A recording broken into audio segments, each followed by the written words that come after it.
Because for more on Nvidia and the pullback in mega cap tech, let's bring in Dan Ives, Wedbush Securities Global Head of Technology Research. And Dan, that's exactly where I want to start with you, because there had been some speculation. I mean, we expected we were going to get a chip-related announcement from President Trump this afternoon, and that was really when we saw the speculation that maybe it's going to be increased export controls on the likes of Nvidia and some of these advanced, semi-related products. Instead, we got this $100 million investment from Taiwan Semi, but that fear is still out there. And it's kind of interesting because we have export restrictions on quite a few countries, but apparently not Singapore. Yeah, and I was just there on Friday, right? So I could tell you the sense is that these export controls, it's not gonna be really constrained to ultimately Singapore. And I think the fear here, and I think you're seeing on the Nvidia sell-off, is that this is gonna be a huge ripple effect. It's gonna be harder and harder to get those chips. That's something, even though there's the China piece, it could have a much broader impact across the region. I think bark's worse than the bite. I mean, as someone, in Asia for 2 weeks, I think it's one, I get the fears, but I don't think this is something that's really gonna be as much of a restrictive factor, despite everything we saw today. Do you think it's deep-seek concerns that are spurring this next wave, potentially, of regulation? And I guess perhaps just as importantly, has the train already left the station when you look at homegrown chip development in a place like China? Look, I think DeepSeek, that was a shot across the bow, because I think everyone recognized, okay, they didn't do this in the basement with no chips. And it comes down to, if they use next-gen NVIDIA chips, what does that mean? And I think, look, the broader fear, especially that you see in the Trump administration, is, okay, we got restricted more and more. So I think what you're starting to see from an investor perspective is, okay, what does this mean for NVIDIA? Second derivatives, is this gonna crimp the supply chain? Now, we disagree. I think when it comes to tariffs, we've seen many times, this is one, it's gonna have an impact, but I do not believe it's gonna have such a pronounced impact. I think it's being factored in here in terms of supply chain. Still 15-to-1 demand to supply, even when it comes to Blackwell. Well, okay, bark is worse than bite, but still a bark can be pretty bad if it hurts sentiment, right? If it sort of puts a wet blanket on the party, has an impact on valuation. At what point does it start to do that? And do you have to, if you're an AI investor or even NVIDIA investor, have to get less bullish? Yeah, look, I mean, no doubt you're going through a lot of turbulence here. From a sentiment perspective, you're seeing the stock, then it becomes self-fulfilling prophecy. But what I'll tell you is it comes down to just demand. Do we see any changes in spending? That demand's gonna continue to be there. And I think it's there's only one chip in the world that ultimately could fuel this. I get we're gonna go through this, but in my opinion, these are opportunities, not the time to run for the hills. I think when you look at it in terms of tech winners, if you look over the years, it's period like this and these white knuckle periods that you own the winners, you own the NVIDIAs. Well, speaking of a company that's been through cycles like this, Apple, right? On the client side with AI versus on the data center side, it's the biggest premium consumer product company on the planet. And boy, could things get more expensive. iPhones get more expensive under these China tariffs. How much of a threat is that for a company that has some different ways to sell phones, has a lot of cash to do some subsidizing of the debt necessary to help consumers do that? Yeah, I think we believe there's a 90 and 95% chance that ultimately there's loopholes that they're not going to really be impacted in terms of iPhone from the tariffs. I think very similar to what we saw in 2019. Cook, it goes back to 10% politician, 9% CEO. I think they could absorb, if they actually had to, some of these tariffs with no sort of passing that through to consumers.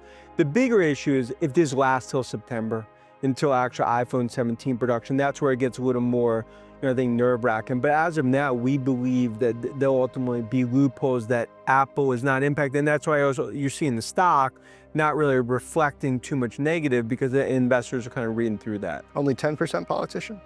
Maybe, I'd say 10%, maybe the last few weeks, 20, 25%.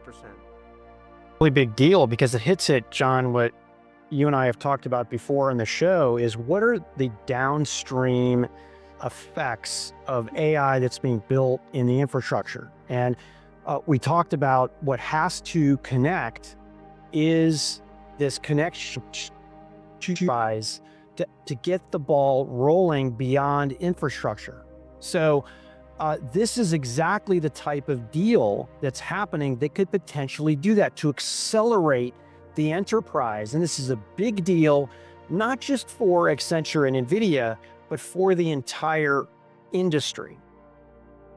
So I want to get your thoughts on this, Dan, especially because Jensen Huang literally said now is the beginning of this next wave, that he thinks this is going to be the biggest wave, this enterprise adoption. And then as that rolls out, you're starting to talk about industrial AI, which we mentioned it before the break. Honeywell's CEO said to me yesterday, Vimal Kapoor said to me yesterday, it's the difference between predictive versus deterministic AI, two very different models, two very different outcomes.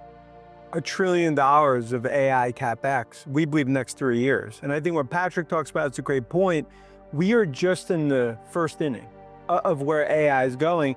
But partnerships like this, I think there's a watershed partnership. And I think what you heard from the godfather of AI, Jensen, what Julie talked about, this is now, it's the multiplier. For every dollar spent on an NVIDIA chip, there's an $8 to $10 multiplier across the rest of tech, infrastructure services.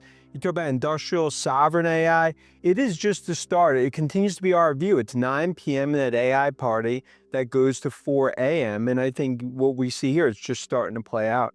So Dan, you can kind of see what Jensen and Nvidia are doing. This pace, yearly pace on the platforms and technology, these partnerships throughout different areas of the ecosystem that don't just involve, hey, here's some chips, but really building on top of our technology. Is it coming down to an eventual zero-sum situation where Nvidia pulls away, and when they win big, everybody else, at least who competes with them on the chip side, thinking AMD and Intel, are at bigger risk of losing? Yeah, no doubt. Lisa Su clearly watching this interview and everyone across the industry, because right now they're the only game in town. They're just going to continue to expand that moat. It's the Oracle model, it's the Microsoft model. And I think what they're trying to do is just gain more and more share when you talk about that revenue opportunity. And I think that's what Jensen's going after. I think the big question today is, we talk about this $1 trillion of AI CapEx, fourth industrial revolution playing out, but it is going to be a Game of Thrones battle with other big tech players, because Microsoft, Google, Amazon, everything that you talk about in the show, this is now starting to get into that second, third, fourth derivative that I know, Patrick and myself, we talk about a lot. And Patrick, I'm just going to stick with this discussion that we're having, what this means for the competitive moat for NVIDIA, but also what it means for how, as it builds out this platform, as it now reaches across, what he used, connecting fabric was the term he used, with his partnership with Accenture, what this means in terms of making NVIDIA a newer, bigger, more formidable competitor with not just other chip players. So this 100% increases the moat. More deals like this. And remember, the company cut deals like this with IBM Consulting 6 months ago. So they're going down the line with the major GSIs. And Jensen said it perfectly. We just don't do chips. We do chips, we do comms chips, CPUs, we do racks, we do networking, we do entire data centers, and then put the software on top of that, and then you layer in these types of embeddings, as I will call this. What may or may not have come across in this deal is that NVIDIA software is going to be integral inside of these solutions from Accenture. And what that does is that builds in a lock-in, that builds a moat. And yes, further down the line, competitors will come in to be able to do that, but it takes time. And people are very happy with the investment that NVIDIA is making into this. And nobody wants to get left behind. Just like we saw FOMO in the data center build out, nobody wants to get left behind with the global systems integrators and everything in between. One of the big issues that hasn't been discussed yet is just I'll call it the pitiful use in the enterprise of AI, right? And I think we're 18 to 24 months current course and speed to start seeing that hockey stick. And this is a deal that could potentially make that happen. Maybe it shaves off time. I'm optimistic about this deal that it will.